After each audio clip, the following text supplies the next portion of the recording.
कई सालों से मंगल ग्रह पर जीवन की तलाश में वैज्ञानिक जुटे हुए हैं। अब हाल ही में मंगल पर वैज्ञानिकों को एलियन डकार सुनाई दी है। खबरों की माने तो इसके सबूत नासा के क्यूरियोसिटी रोवर ने जुटा लिए हैं। हालांकि अभी इसकी जांच की जा रही है कि ये डकार क्या है और इसका स्रोत क्या है, ये कहां से आ रही है। क्योंकि क्यूरियोसिटी रोवर ने मंगल ग्रह पर उतरने के बाद से अब तक 6 बार डकार जैसे आवाज को रिकॉर्ड किया है, लेकिन आसपास आवाज निकालने वाला कुछ दिखता नहीं है। नासा के वैज्ञानिकों के लिए ये भी घटना हैरान करने वाली है। बता दें कि मंगल ग्रह पर नासा का क्यूरियोसिटी रोवर साल 2012 में उतारा गया था।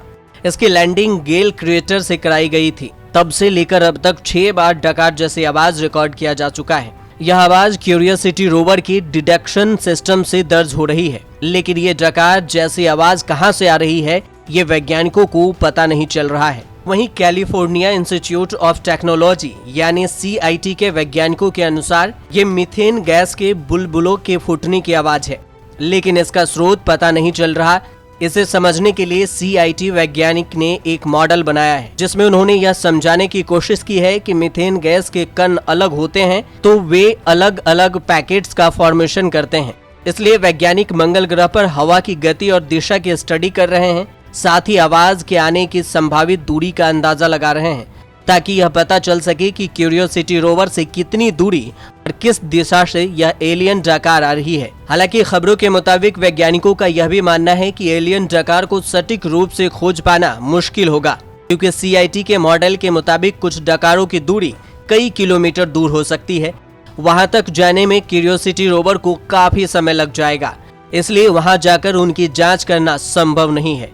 वैज्ञानिकों के लिए मंगल ग्रह पर मीथेन गैस की मौजूदगी काफी हैरान करने वाली है, क्योंकि धरती पर मीथेन गैस का उत्सर्जन जैविक प्रक्रिया से होता है, यानी जीवों के द्वारा।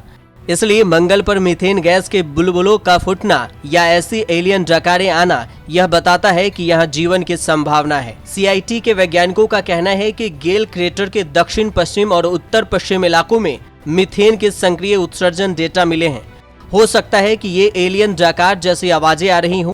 ऐसा भी हो सकता है कि यह एक संयोग मात्र हो, लेकिन बिना जांच किए इसे ऐसे ही जाने नहीं दिया जा सकता, क्योंकि क्यूरियोसिटी रोवर गेल क्रेटर के उस इलाके में लैंड हुआ था जिसके आसपास मीथेन उत्सर्जन सक्रिय इलाके हैं। क्यूरियोसिटी रोवर में एक यंत्र लगा है जिसका नाम है ट्यूनेबल लेजर स्पेक्ट्रोमीटर। यही वो यंत्र है जो एलियन डकार सुन रहा है, उसे रिकॉर्ड भी कर रहा है। मतलब यह लगातार मीथेन गैस की मौजूदगी को दर्ज कर रहा है। ये संवेदनशील यंत्र है। अगर ओलंपिक स्विमिंग पूल में एक चुटकी नमक भी गिरे तो उसे यह यंत्र डिटेक्ट कर लेगा।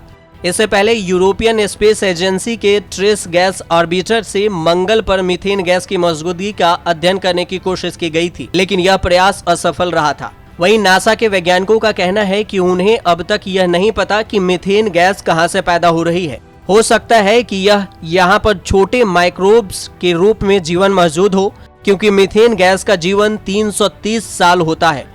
इस दौरान ही इसे डिटेक्ट किया जा सकता है। इसके बाद यह सूरज की रोशनी की वजह से खत्म हो जाता है। इसका मतलब ये कि जहां भी ये मीथेन पैदा हो रही है, वह स्रोत अब भी सक्रिय है। अब नासा के वैज्ञानिकों का पहली प्राथमिकता ये है कि वो मंगल ग्रह पर मीथेन गैस पैदा करने वाले स्रोत को खोज सकें। नासा वैज्ञानिकों की यह study pre print server research square में प्रकाशित की गई है, लेकिन अब तक इसका पीयर रिव्यू नहीं किया गया है। न्यूज़ तक ब्यूरो।